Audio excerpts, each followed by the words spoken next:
بسم اللہ الرحمن الرحیم۔ السلام علیکم دوستو، بہت بہت خوش آمدید میرے اس چینل پر۔ حضور علیہ الصلوۃ والسلام کا ارشاد ہے کہ میرے رب نے مجھ پر یہ پیش کیا کہ میرے لیے مکہ کے پہاڑوں کو سونے کا بنا دیا جائے۔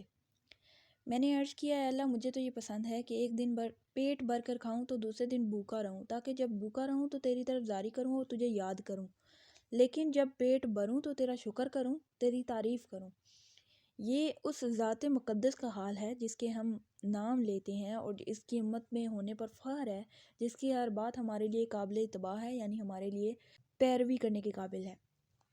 ایک دفعہ وہ بیویوں کے بعض زیادتی پر حضور علیہ الصلوۃ والسلام نے قسم کھائی تھی کہ 1 مہینے تک ان کے پاس نہیں جاؤں گا، تاکہ ان کو تنبیہ ہو، یعنی وہ وہ عبرت پکڑیں، اور علیحدہ اوپر ایک حجرے میں قیام فرمایا۔ لوگوں میں یہ شہرت ہو گئی کہ حضور علیہ الصلوۃ والسلام نے سب کو طلاق دے دی۔ حضرت عمر رضی اللہ تعالیٰ عنہ اس وقت اپنے گھر میں تھے۔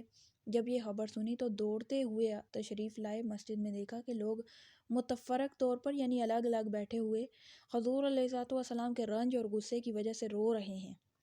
بیویاں بھی اپنے اپنے گھروں میں رو رہی ہیں۔ اپنی بیٹی حضرت حفصہ رضی اللہ تعالیٰ عنہما کے پاس تشریف لے گئے، کیونکہ وہ بھی حضور علیہ الصلوۃ والسلام کے نکاح میں تھیں۔ وہ بھی مکان میں رو رہی تھی۔ فرمایا کہ اب کیوں رو رہی ہو؟ کیا میں ہمیشہ اس سے ڈرایا نہیں کرتا تھا کہ حضور علیہ الصلوۃ والسلام کی ناراضگی کو کوئی بات نہ کیا کرو؟ اس کے بعد مسجد میں تشریف لائے۔ وہاں ایک جماعت ممبر کے پاس بیٹھی رو رہی تھی۔ تھوڑی دیر وہاں بیٹھے رہے، مگر شدت رنج سے بیٹھا نہ گیا، تو حضور علیہ الصلوۃ والسلام جس جگہ تشریف فرما تھے اس کے قریب تشریف لے گئے، اور حضرت رباح رضی اللہ تعالیٰ عنہ ایک غلام کے ذریعے، جو درباری کے زینے پر پاؤں لٹکائے بیٹھے تھے، اندر حاضری کی اجازت چاہی۔ انہوں نے حاضر خدمت ہو کر حضرت عمر رضی اللہ تعالیٰ عنہ کے لیے اجازت مانگی، مگر حضور علیہ الصلوۃ والسلام نے سکوت فرمایا، یعنی کوئی جواب نہ دیا۔ سکوت کا مطلب یہی ہوتا ہے کہ کوئی جواب، کوئی بات نہ کی جائے۔ حضرت رباح رضی اللہ تعالیٰ عنہ نے آ کر یہی جواب حضرت عمر رضی اللہ تعالیٰ عنہ کو دے دیا کہ میں نے عرض کر دیا تھا مگر جواب نہیں آیا۔ حضرت عمر رضی اللہ تعالیٰ عنہ مایوس ہو کر ممبر کے پاس آ بیٹھے، مگر بیٹھا نہ گیا، تو پھر تھوڑی دیر میں حاضر ہو کر حضرت رباح رضی اللہ تعالیٰ عنہ کے ذریعے سے اجازت چاہی۔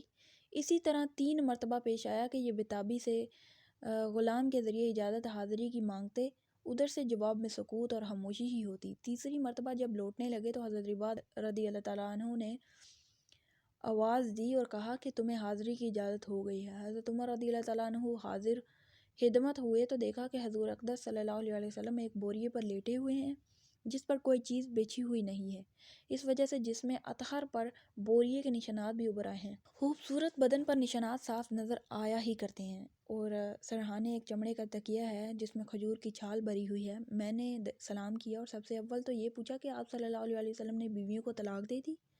آپ صلی اللہ علیہ وسلم نے فرمایا نہیں۔ اس کے بعد میں نے دل بستگی کے طور پر حضور علیہ الصلوۃ والسلام سے عرض کیا، یا رسول اللہ، ہم قریشی لوگ عورتوں پر غالب رہتے ہیں، مگر جب مدینہ آئے تو دیکھا کہ انصار کی عورتیں مردوں پر غالب ہیں۔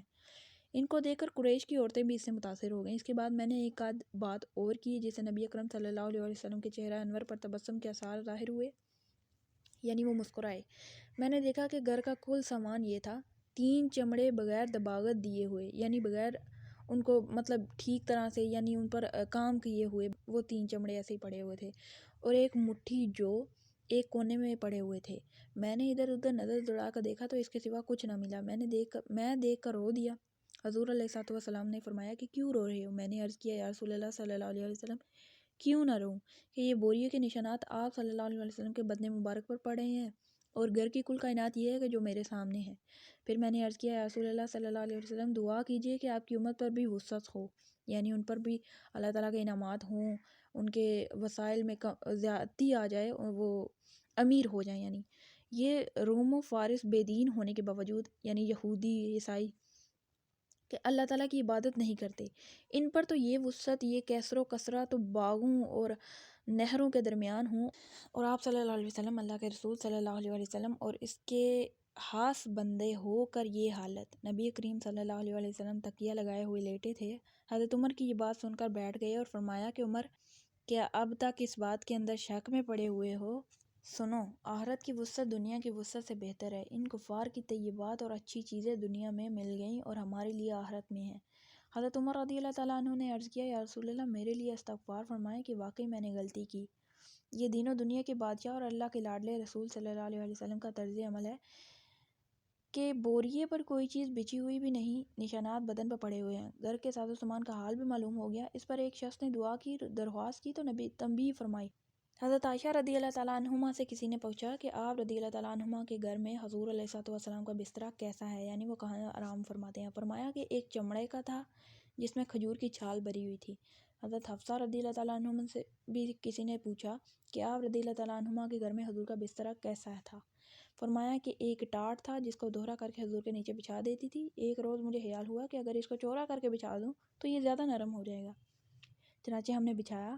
حضور علیہ الصلوۃ والسلام نے صبح کو فرمایا کہ رات کو کیا بچھا دیا تھا؟ ہم نے عرض کیا کہ وہی ٹاٹ تھا، اس کو چوڑا کر دیا تھا۔ فرمایا اس کو ویسا ہی کر دو جیسا پہلے تھا، اس کی نرمی رات کو اٹھنے میں مانع بنتی ہے، یعنی رات میں اٹھنے نہیں دیتی۔